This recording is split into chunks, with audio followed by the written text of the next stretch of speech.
गोस्वामी तुलसीदास जी महाराज रामचरितमानस में वर्णन करते हैं। वृद्ध रोग बस जड़ धनहीना, अंध बधिर क्रोधी अति दीना। ऐसे हो पति कर कि ये अपमाना, नारी पाए यमपुर दुख नाना। तो ये माताएं बड़े ध्यान से कथा सुन लेना। वैसे आज की कथा हमारे भाइयों को तो बड़ी जच रही होगी। वाह क्या बढ़िया सुना रहे हैं।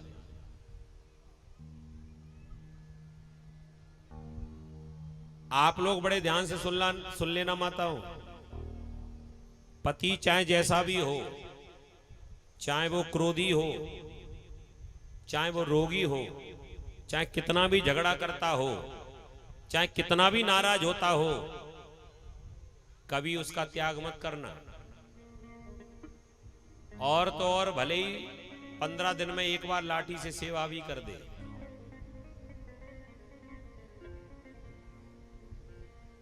तुम तो केवल एक ही भाव रखना कि भला है बुरा है जैसा भी है, मेरा पति मेरा देवता ही है।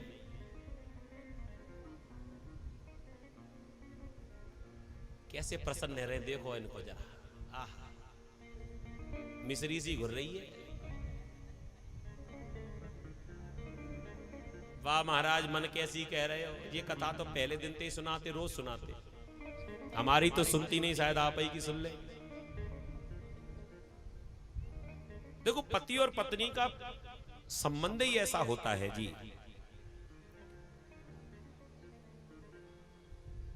चाहे कोई भी घर हो, पति और पत्नी में झगड़ा जरूर ही होता है। एक पति और पत्नी थे, बड़ा झगड़ा होता था इनमें जी। एक बार पति भोजन करने के लिए बैठा, जैसे ही थाली सामने आई तो क्या देखते हैं, अब इसे लगाना है क्या?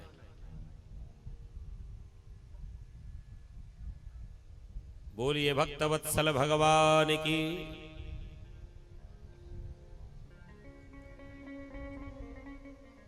ध्यान दें। पति भोजन करने के लिए बैठा, पत्नी ने थाली परोसकर जैसे ही बाहर पहुंचाई, पति नाराज होने लगा। ये क्या तरीका है? तुमको भोजन परोसना नहीं आता? ये देखो, ये रोटियों में घी तक नहीं लगाया, मुझे देती है सूखी रोटी और खुद खाती है माल, 250 पड़ रही है लाल। तमाम बातें कहने लगे। रोटी में घी तक नहीं लगाया, नाराज होने लगा पति। पत्नी को आई गुस्सा, सो रसोई घर से ही बेलन फेंक के दिया। अच्छा, ये फेंका फाकी कई सालों से चल रही थी, तो निशाना भी पक्का हो गया था। ऐसा तो है नहीं कि भाई एक आध बार की बात है, निशाना ऐसा पक्का हो गया। सीधा बेलन माथे पे लगा।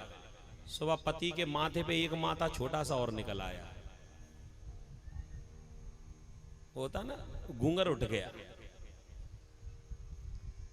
भीतर से आई, बेलन तो फेंक के मारा, संग में चिल्लाने लगी, घी तो तुम्हारी रोटी पे तब लगाती जब तुम घी लेकर आते।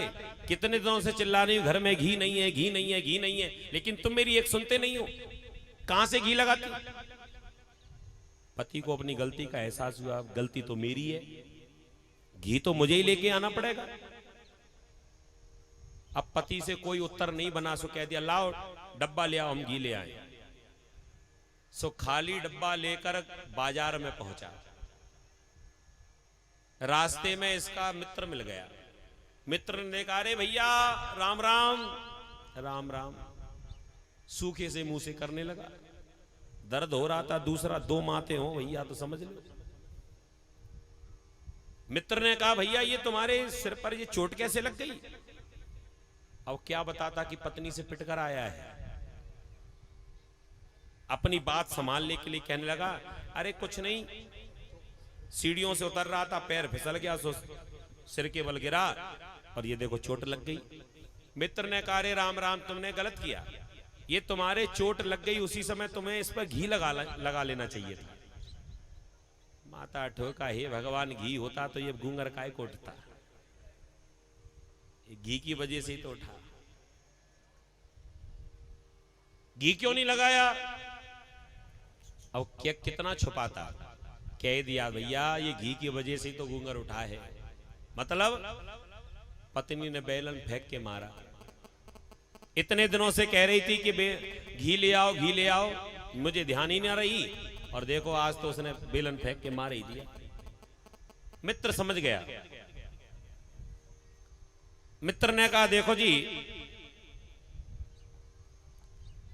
तुम्हारी पत्नी इतनी नाराज होती है, इसमें थोड़ी गलती तुम्हारी भी है। क्या कह दिया? तुम अपनी पत्नी की प्रशंसा किया करो। प्रशंसा कह दिया, हाँ, उसके काम की प्रशंसा किया करो, उसके वस्त्रों की प्रशंसा किया करो, उसके भोजन की प्रशंसा किया करो। कह दिया, ऐसा बुरा भोजन बनाती, प्रशंसा कहां से करूं? मित्र ने कह दिया, यही तो तुम्हारी गलती है, तुम तो झूठी तारीफ करो। चाहे भोजन बनाए ना बनाए, जैसा भी बनाए, तुम तो प्रशंसा करो, झूठी करो, और देखना तुम्हारा झगड़ा हमेशा को बंद हो जाएगा। पति ने मित्र की बात मान ली। श्रीमान जी अपने घर पहुंचे, सो मन में वही सूत्र मित्र का लेकर आए थे कि कुछ भी हो जाए, मुझे तो अपनी पत्नी की प्रशंसा करनी है। दूसरे दिन जब भोजन की थाली सामने आई, अपने मित्र की बात याद आ गई। चाहे कुछ भी हो, तुम तो अपनी पत्नी की झूठी प्रशंसा करना। सो थाली सामने आई, खाया नहीं, उससे पहले प्रशंसा करने लगे, सुनती हो, ये तुमने कितना सुंदर भोजन बनाया है, आहा, क्या सुंदर खुशबू आ रही है। ये रोटी ना, रोटी तो ऐसी लग रही जैसे चन्नई रख दिया हो मेरी थाली में। और ये सब्जी का तो क्या कहना, बड़ी सुगंधी आ रही है। और ये जो दाल है ना, ये दाल तो दाल नहीं, ऐसा लग रहा है जैसे स्वर्ग से अमृत ही आ गया हो। जब प्रशंसा ज्यादा ही होने लगी, सो पत्नी बेलन लेके फिर आ गई। पति घबराया कि अब क्या हुआ, अब तो मैं तेरी प्रशंसा ही कर रहा हूं ना। श्रीमती जी कहने लगी, 30 साल हो गई विवाह को, आज तक कभी मेरे भोजन की प्रशंसा नहीं की। आज मैं भोजन बनाया नहीं, पड़ोसी के यहां से ले आई हूं, सो पड़ोसन की लगे हो प्रशंसा करने के लिए, आज मैं भोजन ही नहीं बनाया।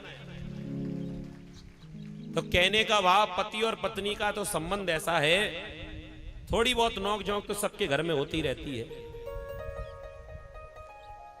तो भगवान गोपियों को समझाने लगे, दुशीलो द्रभगो वृद्धो जड़ो रोग्य धनो पिवा पति स्त्रीर्नहा तब्यो लोके पातकी। पति चाहे जैसा भी हो, लेकिन स्त्री को अपने पति का त्याग नहीं करना चाहिए।